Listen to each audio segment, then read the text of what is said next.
नमस्कार, मैं हूं प्रदीप सिकरियाल और आप देख रहे हैं news PTS TV. News PTS TV के इस खास अंक में आपका बहुत बहुत स्वागत है। चलिए शुरुआत करते हैं आज की खबरों की। पूर्व मुख्यमंत्री हरीश रावत कल जनपद पिथौरागढ़ पहुंचे। यहां सभासद अनिल जोशी के आवास पर खिचड़ी का स्वाद लेने के बाद उन्होंने शशि फिरमाल क्लिनिक का उद्घाटन किया। उसके बाद पत्रकार वार्ता के दौरान उन्होंने कहा कि राज्य सूखाग्रस्त हो चुका है, जंगलों में आग धधक रही है, लेकिन प्रदेश सरकार के द्वारा इनसे निपटने के लिए कोई कार्य नहीं किया जा रहा है। पत्रकारों द्वारा पूछे गए एक सवाल कि क्या वो 2022 में चुनाव लड़ेंगे, इसका जवाब देते हुए उन्होंने कहा कि वह चुनाव नहीं लड़ेंगे बल्कि चुनाव लड़ाएंगे। जब उन्होंने चुनाव लड़वाया है तब पार्टी को फायदा पहुंचा है।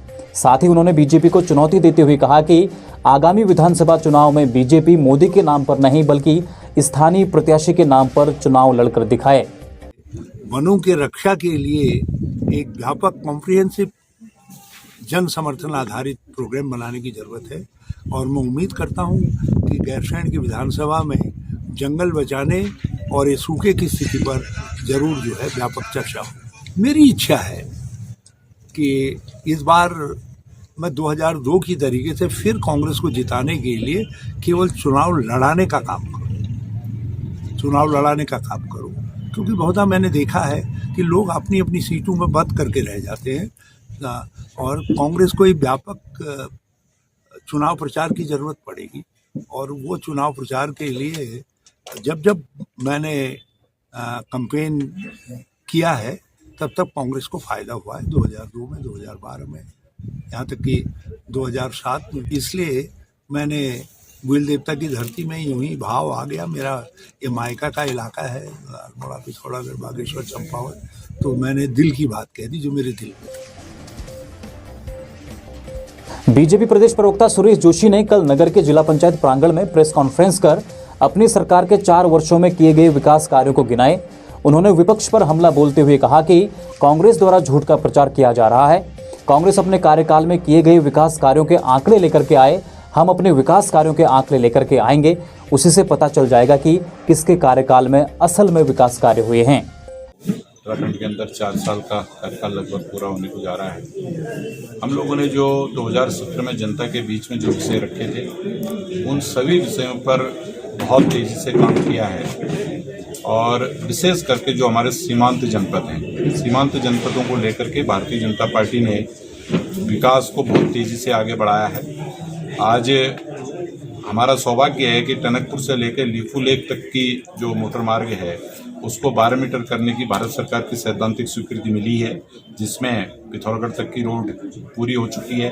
कुल मिला के मैं ये कह सकता हूँ कि इन 4 वर्षों में जो हमने 2017 का हमारा घोषणा पत्र था उसमें माननीय मुख्यमंत्री जी के प्रयासों से, उनकी सरकार के प्रयासों से बहुत अच्छा सराहनीय कार्य हो रहा है, जिससे सरकार संतुष्ट है। लेकिन जो विपक्ष के लोग हैं वो एक तरह से अनर्गल बयानबाजी और एक झूठ का प्रचार, झूठ का पुलिंदा लेकर के घूम रहे हैं। तो इसलिए भारतीय जनता पार्टी उन सब नेताओं से, जो विपक्ष के नेता हैं, उनसे सीधे सीधे उनको चुनौती देती है कि भाई आपके कार्यकाल में आपने क्या किया। चाहे बेरोजगारी की बात वो आज हमसे करते हैं, चाहे वो विकास की बात हमसे करते हैं, या उसके अतिरिक्त स्वास्थ्य शिक्षा में क्या काम हुए उसकी वो बात करते हैं। हम उनकी हर चुनौती का आप लोगों के माध्यम से जवाब देने को तैयार है।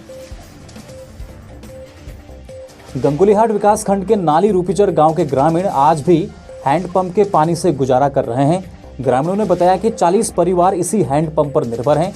ग्रामीण कुरली देवी ने बताया कि वह 20 वर्ष की उम्र में दुल्हन बनकर इस गांव आ गई थी, तब भी वह इसी हैंडपंप से पानी भरा करती थी। अब उसकी उम्र 50 वर्ष हो चुकी है और आज भी उसे इसी हैंडपंप से पानी भरना पड़ रहा है। पूर्व जिला पंचायत सदस्य जगदीश कुमार ने कहा कि राज्य सरकार प्रधानमंत्री जल मिशन के तहत करोड़ों रुपए खर्च कर रही है, लेकिन जरूरतमंदों को इसका फायदा नहीं पहुंच पा रहा है।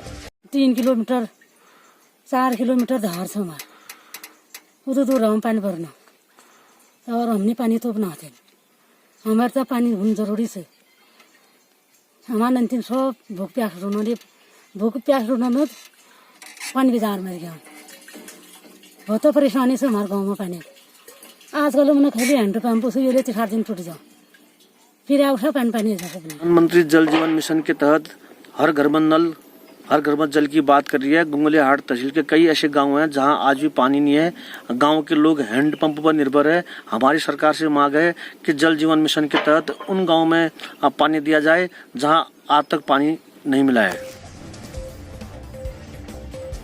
आज पिथौरागढ़ जिला सहकारी बैंक लिमिटेड मुख्यालय में जिला सहकारी बैंक लिमिटेड के अध्यक्ष मनोज सामंत ने एक प्रेस वार्ता कर अवगत कराया है कि राज्य में संचालित लोक कल्याणकारी योजनाओं के अंतर्गत कृषकों की आय को दुगनी करने के उद्देश्य से ग्रामीण क्षेत्र के लघु, सीमांत तथा गरीबी रेखा से नीचे जीवन यापन करने वाले कृषकों को कृषि कार्य करने हेतु 1 लाख तथा कृषि के इतर कार्यों हेतु जैसे पशुपालन, जड़ी बूटी, सुगंध पादप, दुग्ध व्यवसाय, मत्स्य, मुर्गी पालन, मशरूम, पुष्प उत्पादन, कृषि यंत्रीकरण, जैविक खेती, पॉली हाउस आदि कार्य हेतु 3 लाख तक तथा स्वयं सहायता समूह को 5 लाख रुपए तक की धनराशि ब्याज रहित ऋण उपलब्ध करवाया जा रहा है।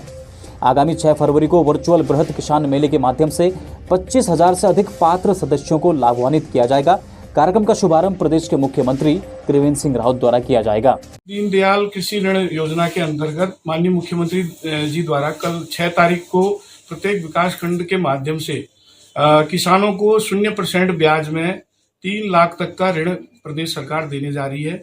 और इसमें हमारे जो बैंक के माध्यम से जिला सहकारी बैंक पिथौरागढ़ के माध्यम से लगभग 3,000 किसानों को इसका लाभ मिल रहा है। लगभग 23 करोड़ रुपए का ऋण इसमें दिया जाना है। कल नैनीसैनी के ग्रामीणों ने जिला पंचायत अध्यक्ष दीपिका बोहरा से मुलाकात की और कहा कि गांव के गरीब और विकलांग लोगों के लिए कृषि विभाग द्वारा दिया जा रहा सामान उन तक नहीं पहुंच रहा है। उन्होंने आरोप लगाया है कि विभाग के अधिकारियों और अन्य जनप्रतिनिधियों के द्वारा इन सामानों को अपने चहेतों और रिश्तेदारों में बांटा जा रहा है। जिला पंचायत अध्यक्ष दीपिका बोहरा ने कृषि अधिकारी को मौके पर जाकर मामले की जांच करने के निर्देश दिए हैं। नैनीसैनी ग्राम से आए हुए हैं। हमारे गांव में जो ये कृषि विभाग द्वारा ब्लॉक में जो भी सामान भेजा जाता है वहां से गांव में वितरण के लिए गरीब जनता के लिए भेजा जाता है। वो गरीब जनता को ना मिल करके जो सरकारी मतलब उसमें कार्य रहता है सरकारी क्षेत्र में उन्हीं को बार बार मतलब यही सामान दिया जा रहा है और जो आम गरीब विकलांग जनता है उनके पास ये सामान नहीं पहुँच रहा है। शिक्षिका फरहत तबस्सुम ने राम मंदिर निर्माण के लिए समर्पण निधि अभियान के तहत संघ के नगर कार्यवाहक धारचूला कमल मेहरा को 2100 रुपए का चेक सौंपा है। शिक्षिका फरहत तबस्सुम ने कहा है कि राम देश के राष्ट्रीयता के प्रतीक हैं और सभी को एक करने वाले हैं। उन्होंने कहा कि भारत में सभी धर्म के लोग एक दूसरे के पूरक हैं। राम मंदिर निर्माण भव्य हो, इसी के लिए उन्होंने भी अपनी तरफ से यथास्थिति मदद की है। राम जी जो हैं सबके आराध्य हैं, चाहे वो राम हो रहीम हो, ये हमारे राष्ट्र हित में सहयोग राशि है। और राम मंदिर निर्माण जो है वो हमारे पूरे राष्ट्र की पहचान बनेगा, चाहे हिंदू हो चाहे मुस्लिम हो। वो एक तीर्थ स्थल भी बनेगा, दर्शनीय स्थल भी बनेगा और वो भव्य रूप से उसका निर्माण होना चाहिए। और किसी मजहब को सोच के ये दान नहीं देना चाहिए, हर किसी ने इसमें अपनी सहभागिता देनी चाहिए। गंगोलीहाट के मटेला गांव के ग्रामीण आज भी मोटर मार्ग से वंचित हैं। मरीजों, घायलों, गर्भवती महिलाओं, बच्चों को 7 किलोमीटर दूर डोली में बैठाकर मुख्य मोटर मार्ग तक पहुंचाना पड़ता है। ग्रामीणों का कहना है कि बार बार उच्च अधिकारियों, जनप्रतिनिधियों को अवगत कराने के बावजूद भी इस तरफ कोई ध्यान नहीं दिया जा रहा है। सिर्फ चुनाव के दौरान ही जनप्रतिनिधि वोट मांगने के लिए यहां पहुंचते हैं। गांधी शताब्दी नेत्र चिकित्सालय देहरादून में आयोजित कार्यक्रम में आपातकालीन चिकित्सा सेवा 108 के बेड़े में शामिल 132 नई एम्बुलेंस को हरी झंडी दिखाकर रवाना किया गया। 132 नई एम्बुलेंस के 108 बेड़े में शामिल होने के बाद अब उत्तराखंड में इनकी संख्या 271 हो जाएगी।